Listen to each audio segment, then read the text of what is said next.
প্রথমে আমার গার্লফ্রেন্ডকে হাতে নিলাম, দেন সুন্দর করে ঘুরাই ফেললাম, ঘুরিয়ে 2-3টা থাবা মেরে তাকে স্পিডে ঘুরাতে থাকলাম। দেন আমার পরান পাখিটাকে আঙ্গুলের মাথায় ঘুরিয়ে নিয়ে আমি একটু স্টেজের মধ্যে হাঁটাহাঁটি করলাম। আজকে তো গাইস ভরপুর বিনোদন দিতে হবে, অনেক দর্শকই এসেছে, তাদেরকে আমি বেস্ট পারফরমেন্সটা দেখানোর চেষ্টা করবো।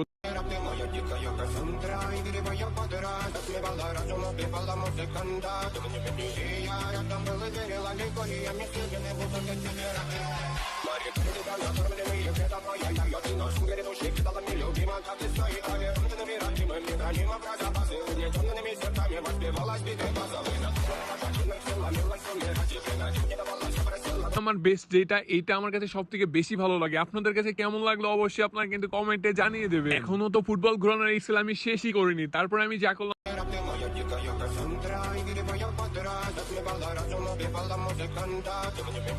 তারপরে আমি সুন্দর করে 2টা ফুটবলের উপরে দাঁড়িয়ে গেলাম, 2টা কিন্তু নোকের মাথায় ঘুরেই চলেছে গাইস। ফুটবল আঙ্গুলের মাথায় ঘোরানো